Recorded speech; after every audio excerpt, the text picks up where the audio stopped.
Hello दोस्तों, नमस्कार। श्रीमद् भागवत गीता के अध्याय 2 में यानी गीता का सार में सेशन नंबर 6 में स्वागत है। दोस्तों, श्रीमद् भागवत गीता के अध्याय 2 में यानी गीता का सार में ही सेशन नंबर 5 का वीडियो मैं ऑलरेडी बना चुका हूं। तो फिर आइए सेशन नंबर 6 की शुरुआत करते हैं और इसे ठीक तरह से पढ़ते हैं, इसे एक्सप्लेन करते हैं ताकि हम और आप इसे समझ सके, अपने जीवन को तृप्ति पहुंचा सके, अपनी अंतरात्मा में इसे उतार सके। तो फिर आइए इसे पढ़ते हैं। सेशन नंबर 6 की शुरुआत करते हैं। इसमें लिखा है, आत्मा आकार में अनुतुल्य है, जिसे पूर्ण बुद्धि द्वारा जाना जा सकता है। यह अणु आत्मा 5 प्रकार के प्राणों में तैर रहा है। अब सुनिएगा किसमें तैर रहा है। प्राण, अपान, व्यान, समान तथा उदान। यह हृदय के भीतर स्थित है। यह हृदय के भीतर स्थित है और देहधारी जीव के पूरे शरीर में अपने प्रभाव का विस्तार करता है। जब आत्मा को 5 वायुओं के कलमश से शुद्ध कर लिया जाता है तो इसका आध्यात्मिक प्रभाव प्रकट होता है। आगे सुनिएगा। हठ योग का प्रयोजन विविध आसनों द्वारा उन 5 प्रकार के प्राणों को नियंत्रित करना है जो आत्मा को घेरे हुए हैं। यह योग किसी भौतिक लाभ के लिए नहीं अपितु भौतिक आकाश के बंधन से अणु आत्मा की मुक्ति के लिए किया जाता है। आगे सुनिएगा। इस प्रकार अणु आत्मा को सारे वैदिक साहित्य ने स्वीकारा है और प्रत्येक बुद्धिमान व्यक्ति अपने व्यवहारिक अनुभव से इसका प्रत्यक्ष अनुभव करता है। केवल मूर्ख व्यक्ति ही इस अणु आत्मा को सर्वव्यापी विष्णु तत्व के रूप में सोच सकता है। अणु परमात्मा का प्रभाव पूरे शरीर में व्याप्त हो सकता है। मुंडक उपनिषद के अनुसार यह अणु आत्मा प्रत्येक जीव के हृदय में स्थित है और चूंकि भौतिक विज्ञानी इस अणु आत्मा को माप सकने में असमर्थ हैं। देखिए कितनी सुंदर बात बता रहे हैं। अतः इनमें से कुछ यह अनुभव करते हैं कि आत्मा है ही नहीं। देखिए इसमें कुछ यह अनुभव करते हैं उन लोगों में से कि आत्मा है ही नहीं इस संसार में।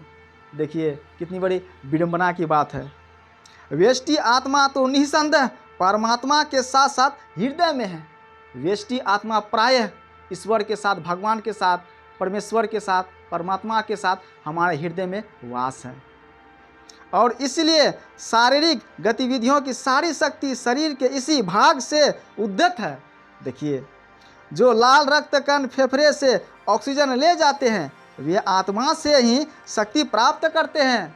वे आत्मा से ही शक्ति प्राप्त करते हैं। हमें जो शक्तियाँ मिलती हैं, जो ऊर्जाएँ मिलती हैं, जो एनर्जी मिलती हैं, वे आत्मा के ही बदौलत मिलते हैं। हमें आत्मा को कभी भी नहीं भूलनी चाहिए और समझनी चाहिए कि आत्मा क्या है। जब हमारे शरीर से आत्मा निकल जाएंगे तो हमारा ये शरीर किसी काम का नहीं रहेगा, बेकार हो जाएगा, हमारा शरीर सड़ने लगेगा। देखिए आत्मा के ही कारण हम चमकते हैं, सर्वाइव करते हैं। अतः जब आत्मा इस स्थान से निकल जाता है तो रक्तोत्पाद संलयन बंद हो जाता है। अगर आत्मा वहाँ से निकल जाता है तो रक्तोत्पाद, हमारे शरीर में जो रक्त बह रहे हैं, जो दौड़ रहे हैं खून लहू, तो वे रुक जाएंगे। वे रुकने के बाद हमारा शरीर मृतक घोषित कर दिया जाएगा। औषधि विज्ञान लाल रक्त कणों की महत्ता को आगे पढ़ते हैं तो स्वीकार करता है, किंतु वह यह निश्चित नहीं कर पाता कि शक्ति का स्रोत आत्मा है। देखिए वह यह निश्चित नहीं कर पाता है कि शक्ति का स्रोत, मूल शक्ति का स्रोत आत्मा ही है। देखिए कितनी सुंदर बात बता रहे हैं ना। जो भी हो, औषधि विज्ञान यह स्वीकार करता है कि शरीर की सारी शक्ति का उद्गम स्थल हृदय है। देखिए पूर्ण आत्मा के ऐसे अणुकणों की तुलना सूर्य प्रकाश के कणों से की जाती है। इस सूर्य प्रकाश में असंख्य तेजोमय अणु होते हैं। इसी प्रकार परमेश्वर के अंश उनकी किरणों के परमाणु स्फुलिंग हैं और प्रभा या पराशक्ति कहलाते हैं।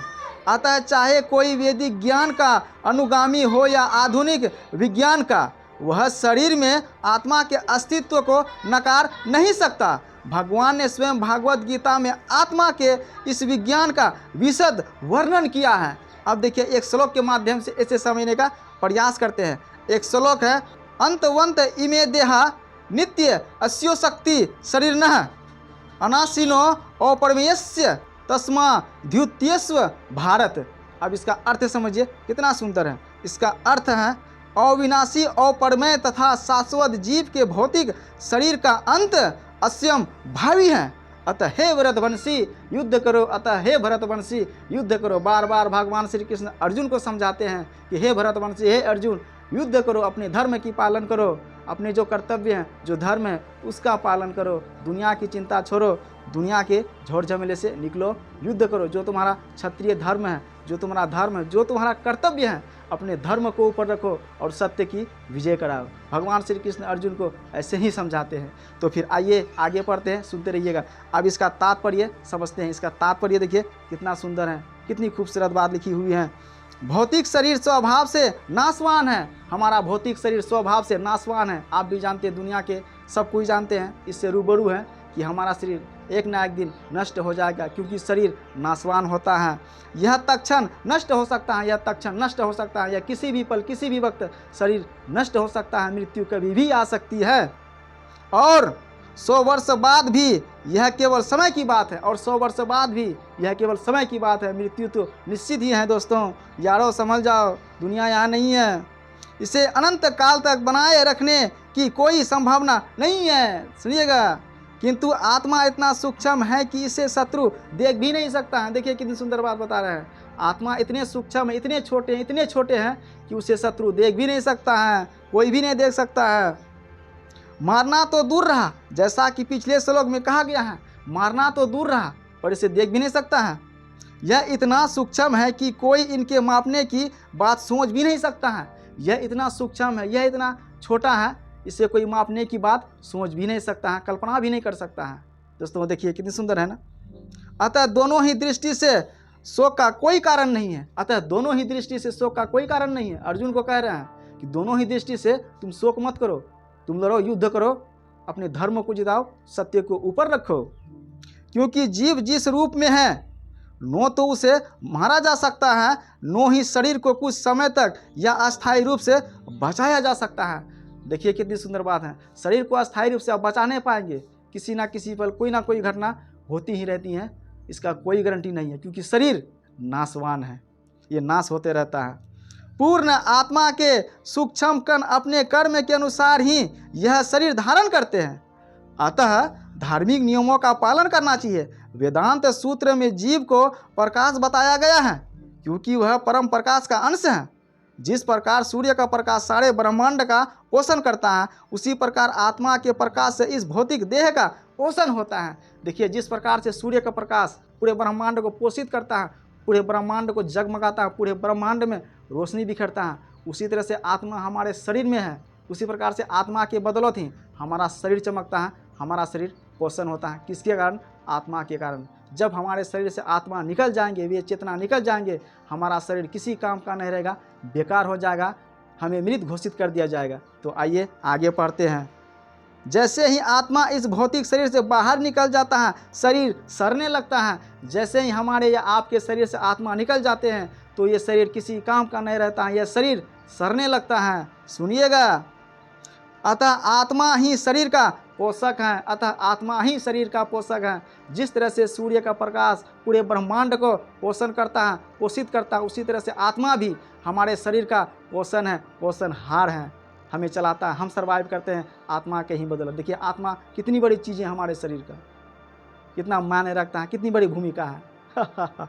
देखिए, शरीर अपने आप में महत्वहीन है। शरीर अपने आप में महत्वहीन है, शरीर का कोई महत्व नहीं है, जबकि आत्मा का बहुत महत्वपूर्ण है। आत्मा की बहुत बड़ी भूमिका है हमारे शरीर में। इसीलिए अर्जुन को उपदेश दिया गया है कि वह युद्ध करे और भौतिक शारीरिक कारणों से धर्म की बलि न होने दे।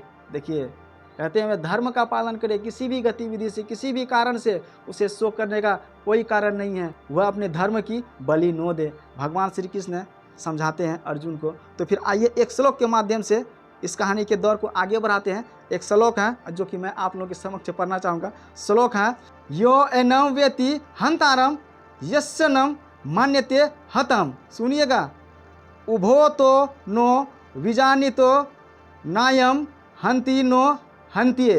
अब इसका अर्थ समझिए कितना सुंदर है। जो इस आत्मा को मारने वाला समझता है तथा जो इसे मरा हुआ समझता है, वे दोनों ही अज्ञानी हैं। देखिए, वे दोनों ही अज्ञानी हैं।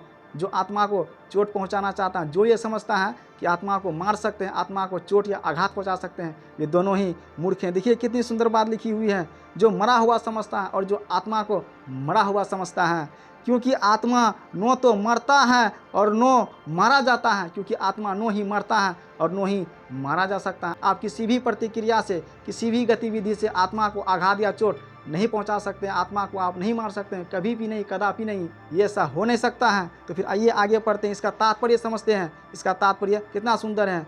जब देहधारी जीव को किसी घातक हथियार से आघात पहुंचाता है, सुनिएगा, तो यह समझ लेना चाहिए कि शरीर के भीतर का जीवात्मा मरा नहीं है। जब किसी भी घातक हथियार से किसी पर वार करते, किसी को मारते हैं, तो सिर्फ शरीर को ही चोट लगती है, शरीर को ही अनुभव होता है, आत्मा को कुछ भी नहीं होता है। समझिएगा कितना सुंदर बात है। जीव आत्मा को कुछ भी नहीं होता, सिर्फ शरीर पर फर्क पड़ता है, शरीर पर घाव लगते हैं, जख्म होते हैं, लेकिन आत्मा को कुछ भी नहीं होता है। वह इतना छोटा, इतना सूक्ष्म है कि उसे चोट पहुंचाना असंभव वाली बात है। आत्मा इतना सूक्ष्म है कि इसे किसी तरह से भौतिक हथियार से मार पाना असंभव है, असंभव है, असंभव है। समझ रहे हैं ना? जैसा कि अगले श्लोक से स्पष्ट हो जाएगा, जैसा कि अगले श्लोक से स्पष्ट हो जाएगा। अगले उस श्लोक में जाएंगे तब अच्छे से समझ पाएंगे। नो ही जीव आत्मा अपने आध्यात्मिक स्वरूप के कारण बद्ध है। जिसे मारा जाता है या जिसे मरा हुआ समझा जाता है वह केवल शरीर होता है। हाँ, शरीर होता है, किंतु इसका तात्पर्य शरीर के वध को प्रोत्साहित करना नहीं है। वैदिक आदेश है माहित्यास सर्वाभूतानि, किसी भी जीव की हिंसा नो करो, नो ही जीवात्मा अवध्य है। का अर्थ यह है कि पशु हिंसा को प्रोत्साहन दिया जाए। देखिए क्या कह रहे हैं यहाँ पर, किसी भी जीव के शरीर की अनधिकार हत्या करना निंदनीय है। देखिए, और राज्य तथा भगवत विधान के द्वारा दंडनीय है, किंतु अर्जुन को तो धर्म के नियमानुसार मारने के लिए नियुक्त किया जा रहा था, किसी पागलन वश नहीं। अब देखिए इस कहानी के दौर को आगे बढ़ाते हुए एक श्लोक की व्याख्या है, एक श्लोक पढ़ते हैं तो इससे आगे व्याख्या करें। श्लोक है, नो जायते म्रियते वा कदाचि नायम भूत्वा भयित्वा वा नो भूयः अजो नित्या शाश्वतयम पुरानो नो हन्त्ये हन्यमाने शरीरे है। अब देखिए इसका तात्पर्य यानी इसका अर्थ समझिए। आत्मा के लिए किसी भी काल में नो तो जन्म है नो मृत्यु, वह नो तो कभी जन्मा है नो जन्म लेता है और नो जन्म लेगा। वह अजन्मा नित्य शाश्वत तथा पुरातन है। शरीर के मारे जाने पर वह मरा नहीं जाता है, शरीर के मारे जाने पर वह मरा नहीं जाता है। तो फिर आइए आगे पढ़ते हैं, इसका तात्पर्य समझने का प्रयास करते हैं। इसका तात्पर्य है, कितना खूबसूरत है, गुणात्मक दृष्टि से परमात्मा का अंश परम से अभिन्न है। वह शरीर की भांति विकारी नहीं है। कभी कभी आत्मा को अस्थायी या कुटस्थ कहा जाता है। शरीर में 6 प्रकार के रूपांतर होते हैं। वह माता के गर्भ से जन्म लेता है, कुछ काल तक रहता है, बढ़ता है, कुछ परिणाम उत्पन्न करता है, धीरे धीरे क्षीण हो जाता है और अंत में समाप्त हो जाता है। किंतु आत्मा में ऐसी परिवर्तन नहीं होते हैं। देखिए, आत्मा और जन्मा है, किंतु चूंकि वह भौतिक शरीर धारण करता है, अतः शरीर जन्म लेता है। आत्मा नो तो जन्म लेता है नो मरता है। जिसका जन्म होता है उसकी मृत्यु भी होती है, और चूंकि आत्मा जन्म नहीं लेता अतः उसका नो तो भूत नो वर्तमान या भविष्य है। वह नित्य शाश्वत तथा सनातन है, अर्थात उसके जन्म लेने का कोई इतिहास नहीं है। हम शरीर के प्रभाव में आकर आत्मा के जन्म मरण आदि का इतिहास खोजते हैं। आत्मा शरीर की तरह कभी भी वृद्ध नहीं होते हैं। आत्मा शरीर की तरह कभी भी वृद्ध या बूढ़ा नहीं होते हैं, क्योंकि आत्मा कभी परिवर्तन नहीं होते। हमारा शरीर परिवर्तन होता है, आपके हमारे शरीर, दुनिया में जितने भी जीव जंतु हैं सबके शरीर परिवर्तन होते हैं, सबके शरीर बदलते हैं, लेकिन आत्मा प्रत्येक क्षण हमेशा एक ही होता है। सुनिएगा, अतः तथा कथित परिवर्तनों का आत्मा पर कोई प्रभाव नहीं पड़ता है। आत्मा वृक्ष या किसी अन्य भौतिक वस्तु की तरह छीन नहीं होता है। देखिए, आत्मा कभी विनाश होने वाली चीज़ नहीं होते हैं। सुनिएगा, आत्मा की कोई उपसृष्टि नहीं होती है। शरीर की उपसृष्टि संतानें हैं और वे भी वेष्टि आत्माएं हैं, और शरीर के कारण वे किसी की संतानें प्रतीत होते हैं। शरीर की वृद्धि आत्मा की उपस्थिति के कारण होती है। देखिए, हमारे शरीर की जो वृद्धि होते हैं, हम जो बढ़ते हैं या फिर जिस भी कर्म में वृद्धि करते हैं, तो वे आत्मा के कारण ही होते हैं। सुनिएगा, किंतु आत्मा के नो तो कोई उपवृक्ष, नो ही उनमें कोई परिवर्तन होता है। अतः आत्मा शरीर के 6 प्रकार के परिवर्तन से मुक्त होते हैं। दोस्तों इससे आगे की कहानी अगले एपिसोड में, अगले सेशन में, वीडियो बहुत लंबी बन जाएगी। तब तक के लिए जय हिंद, वंदे मातरम।